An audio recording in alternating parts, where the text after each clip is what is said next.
Hey everybody, it's Alchemist, and this is a little bit of just a little breakdown of some of the things that have come out of Star Trek Las Vegas with regards to Star Trek Online, and a little inside baseball on what's going to be going on with Rise of the Red Shirt, because it seems Cryptic just cannot get their stuff together and release the ship that I planned on using already. So basically, getting started with the anniversary stuff. It's TNG's 30th anniversary, and it seems like everyone's going to be getting a scant uniform and a Type 7 shuttle. So what you're seeing here is a picture of the Type 7 shuttlecraft. This is the shuttlecraft that was used fairly often throughout the early seasons of TNG. I think you saw it in Best of Both Worlds, and I think after that it was mostly the big, boxy Type 6 shuttlecraft that all the toys were made of. That's actually the shuttle I was really looking forward to being added to the game. Not the Type 6, or not the Type 7, but the Type 6, because I remember having toys of that as a kid. I remember it being pretty badass. That and the Type 11. I think everybody kind of wants the Type 11 shuttlecraft, especially after games like Elite Four. Like you had like a seat on a Type 11. If you're wondering what a Type 11 is, that's the shuttlecraft from Star Trek Insurrection that they were using. It's a badass little ship. And, kind of looking forward to that one too. That would have been acceptable as well.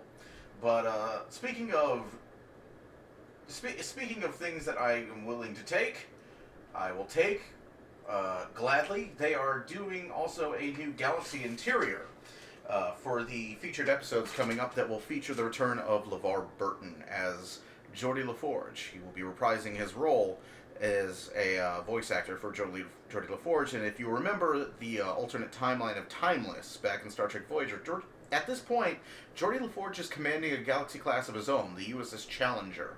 So, I'm looking forward to seeing that ship. So the Galaxie Interior, they were showing a bunch of screenshots on their blog. It looks pretty sweet. It looks real damn good, and I have to wonder what the catch is here, because they ain't giving this thing away for free, which is another reason why I'm going to be doing what I'm going to tell you about what I'm doing later on. But they're not giving this thing away for free. There's a catch here.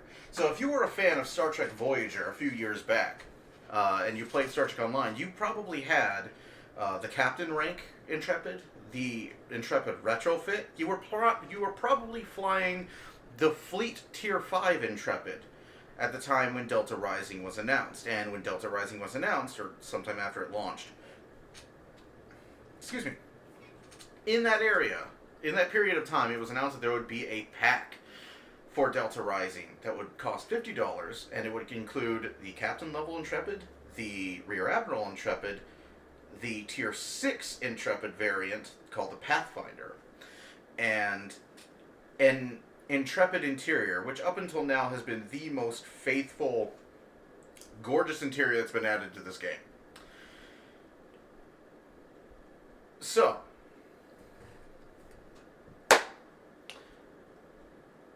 the problem is, the problem with that was, if you owned any part of that pack, I think 2/3 of the pack, which if you were a fan of Star Trek Voyager and were the kind of person who would want this pack, you likely already did, you were unable to purchase this pack. It wouldn't even show up in the store for you. That's why you see a Pathfinder plus Intrepid Interior pack in the store now, because you just flat out couldn't see the pack. It wouldn't show up for you. So everyone who would have wanted to buy that pack the moment it dropped, couldn't. There was no option to buy just the interior. There was no just the interior bundle available. And I have to imagine that's going to happen here. I would love for them to make another Deep Space Nine bundle, but TNG themed.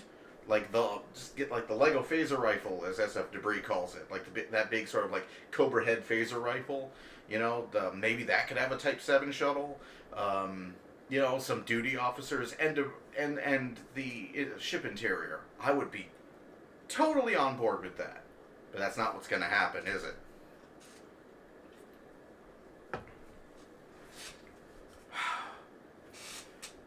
So here's my take. Here's my guess as to what's going to be going on with this interior. It's going to be just like the Intrepid Interior. There's going to be two variants. There's going to be a $50 variant that's going to have all of the Galaxy variants, maybe minus the Dreadnought. You're going to have the Venture, you're going to have the Retrofit, you're going to have the Andromeda. And that's going to cost you $50. And then there's going to be a second that only costs $40. That's going to be maybe the Andromeda and the Interior.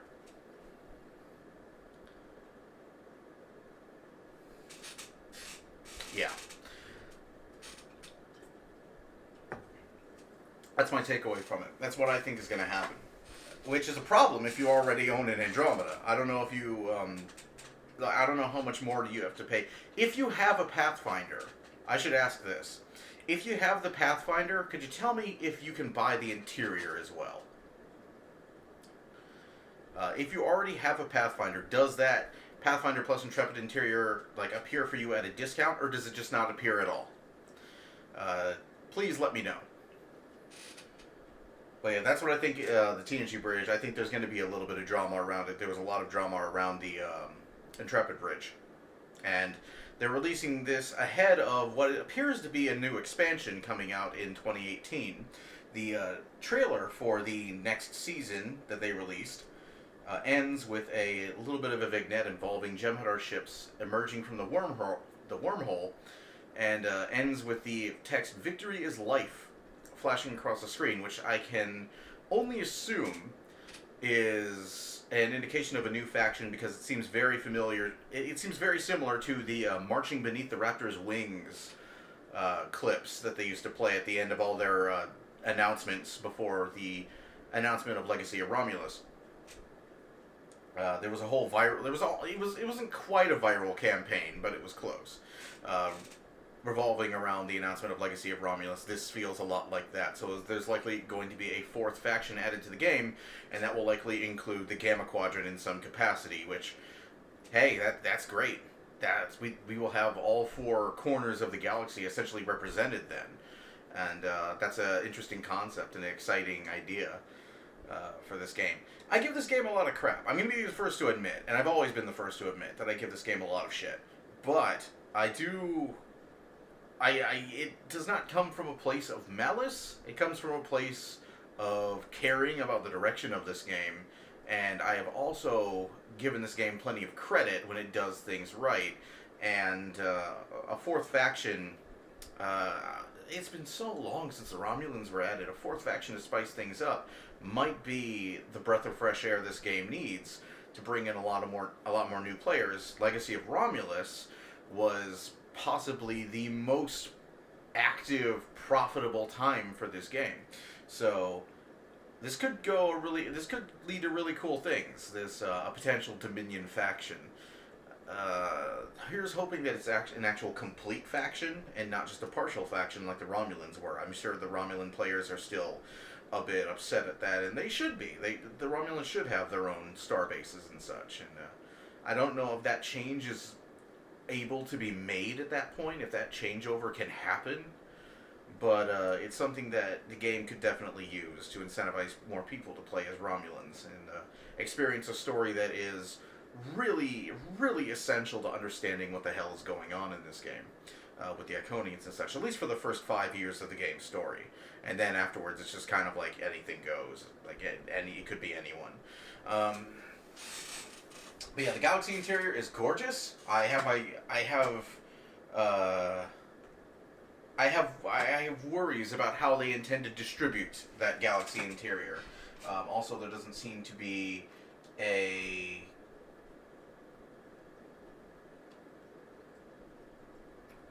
date for its release, but I would assume it will be sometime after the release of Season 14, which is where we will be dealing with Captain LaForge. They also announced a new fleet holding. It's another 5-tier fleet holding, like the Starbase, and this is a Kentari/Lucari colony. I assume it's on the Kentari planet that gets exterminatus in Mirrors and Smoke. It looks pretty good. It looks like something, to be perfectly honest with you, it looks like something out of Mass Effect Andromeda. It looks like that kind of prefab colony that you set up on all the various planets and such you visit in that game. Which isn't bad. I enjoyed Mass Effect Andromeda, even though that might get me some hate mail. I genuinely enjoyed that game. Best Star Trek game I've played in years. No, I'm kidding. Kind of. Not really. I'm sort of kidding. It does. One of the things that game does get. That game has gotten a lot of flack for things it's done wrong. Some of it very deserved, like the facial, outsourcing the facial work, for example, for the characters. Electronic Arts really should have known better to do that because they know the characters are going to be imported into later games, and that's the one area they can't skimp. They tried skimping on that area when Mass Effect 3 was released, and Mass Effect 3 released as a disaster as a result because people kept importing mutant monstrosities from Mass Effect 2.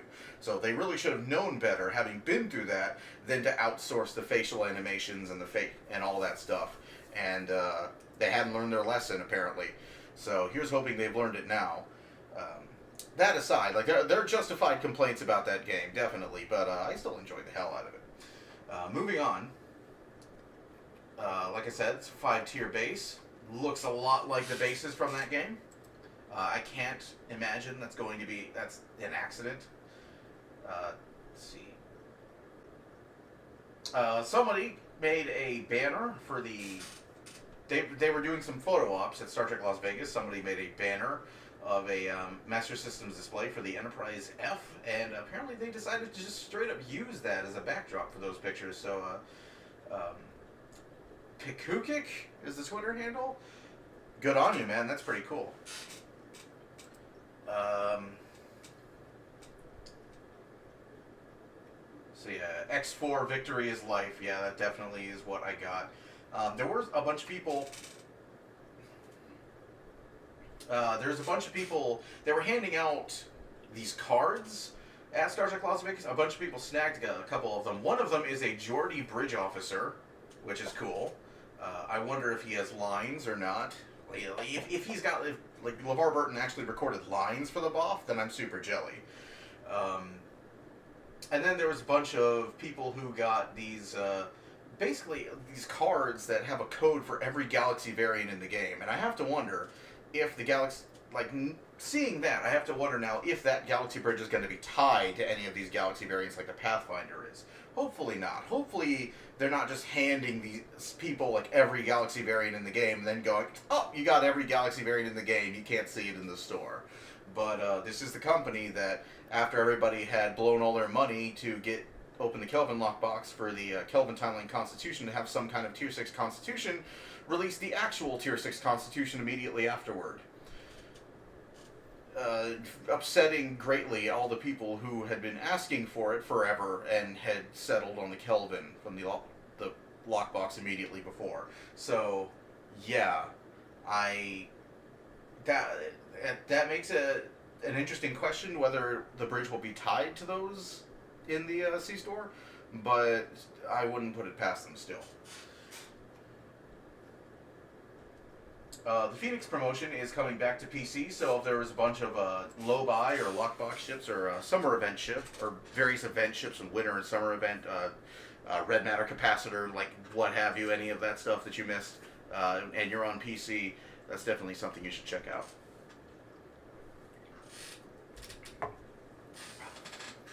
That's about it, actually. So going into console news, let me talk about why you haven't seen Season 4 Rise of the Red Shirt. The reason you haven't seen Season 4 Rise of the Red Shirt is because the console is altogether, the PS4 is altogether more stable a connection for me. So what I decided to do was I was going to take full advantage of having a flight stick on the control, analog sticks, but it's a fly-by-wire, it's the same thing. I was going to take full advantage of that, and I was going to level a Miranda class from 0 to endgame, take it through the game, which got super hairy, and then I would buy the Tier 6 version of the Miranda, and then I would play with that. That would be my thing. That was going to be my ship. I came up with a new crew, a new ship, a new crew, and a new story, new backstory for all of them, and then I waited, and I waited, and I waited, and I waited, until June. Well, not until June. I started waiting in June, and here we are in August. The Miranda was released in May, and it's been in the game's files since May. there's really no reason they could not have released this, like, not simultaneously, but fairly close to each other on PC and console. Like, there's really no reason this couldn't have been released. Because it's been in the game files. I can prove it's been in the game files all summer. But they just kind of stubbornly never released it. And I have rapidly progressed to a point where I just don't care. Like, I wanted to show off this beautiful model that they had just released, this beautiful canon model, and give them all the credit in the world for it. Like, I wanted to give them all the credit. I wanted to represent them well. I wanted to give this ship justice, do the ship justice, and represent the game well, and talk about how great it was, and I just can't. I can't anymore. I'm out of patience for Cryptic's sort of way of doing things when it comes to, like, ship releases on the console, which is so ridiculously behind. There's a ship that's almost a year behind. They released the Archon, the Tier 6 Sovereign variant, last year in November. We are almost in November now. It's August. November's just a couple months away. So it's been almost a year since Cryptic released that ship, and I just do not have the patience to wait for them to play catch-up anymore. So what's going to happen is I'm essentially going to be remaking Drake on PS4. I'm going to be redoing the bridge officers. I'm going to be redoing, although it's not going to be. This is going to be a more streamlined Drake, because that story is going on 7 years now for those characters, and a lot of those characters aren't there anymore. So, like, some of those characters moved on, some of those characters died over the course of those 7 years. So it's going to be a much more streamlined version of the crew. No Revan, which makes me sad. I'll have to think of a new story, or I could probably just do not a Romulan, but I can probably just make a Reman and Alien Gen and call him Revan. I could do that. This will require more Zen. So I'm going to be collecting Zen on my console characters in preparation to basically rebuild Drake. It'll also require another Phoenix Prize Pack promotion to get some of the stuff that Drake has that are unobtainable through other means anymore, like the red matter capacitor or the OG Blue Lurk, where they can be fully upgraded, because that's kind of one of his things. He's a sort of a martial artist, and he uses that. So I'm just gonna be remaking that character, and because I like the new characters and I like the new story that I told. It's a cool story, even if I'm telling it to myself. Essentially, it's a justification for this character to be where he is. I thought it was a really cool story. Kind of heartbroken that I can't make this character work because Cryptic just can't do things in a timely manner. I know they just dropped now that they've been working on an expansion. Like, they just dropped that at Las Vegas. I get that. I totally understand that. Still sucks. It still blows. So, but I do have to admit, I've missed the old cast. I've missed the old crew, and I've missed the Woglinde. So here's to recreating that crew and the Woglinde on the console and continuing with Rise of the Red Shirt. I was going to sort of call this show Rise of the Gold Shirt because Jonas is an engineering officer, but yeah, that's not going to happen now. So that's a little update on, there's a little breakdown of some of the details that have come out of Star Trek Las Vegas regarding Star Trek Online and some of my future plans for Star Trek Online. I will be continuing on the console, as the console is a much more stable connection for me. I'm still working on fixing the PC connection. I'm still working on that, but until I can, I'm just going to be going with the console. And the console will be much easier for me to acquire the bridge on anyways. So, yeah. That's where things are.